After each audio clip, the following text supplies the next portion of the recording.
In Kenner's Star Wars collection, each sold separately.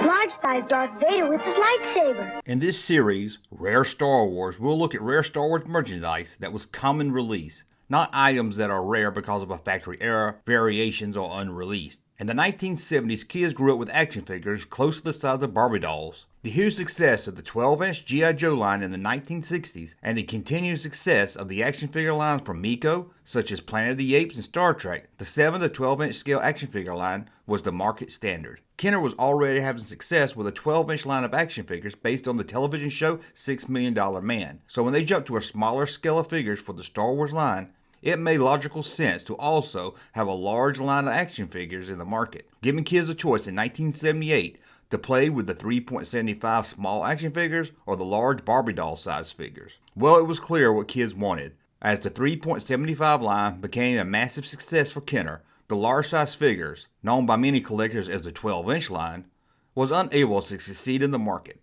The smaller figures gave kids more playsets and ships than the large action figure line ever could. Almost overnight, the large size action figures that were standard in the market now seemed out of date. With 10 figures hitting the market in 1978, by 1979 Kenner knew things were not looking good for the line.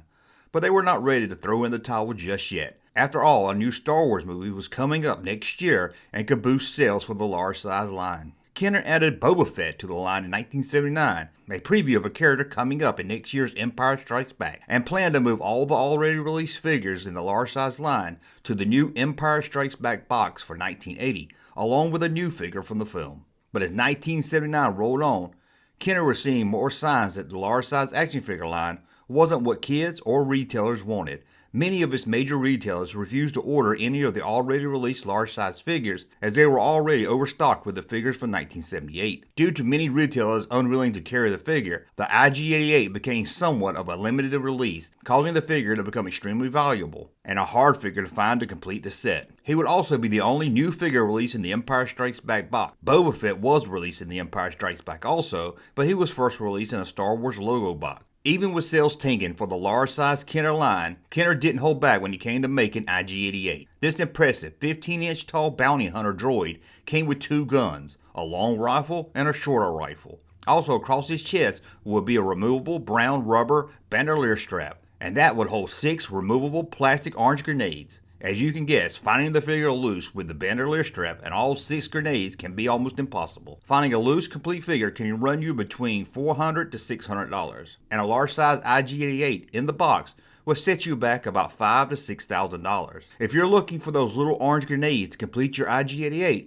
that can run you about $70 each. And just a warning, if you're looking to buy a large-size IG-88, make sure he has both of his hands, as the hands are very well known to break off easily. Overall, the large-size IG-88 is an impressive looking figure, and next to the others in the set, he stands out as being one of the best. With him being in limited supply in 1980, and the only new figure in the Empire Strikes Back box, and also him being a bounty hunter, something Star Wars fans love, it adds to the demand of many fans to have IG-88 in their collection. Well, that's a look at the rare, large-size action figure of IG-88. Thank you for watching. As always, thumb up so you know you like my content, subscribe to the channel, and we'll talk again soon. Hey, Jumpman channel popping though. Thank you, sir, for that unsolicited testimony.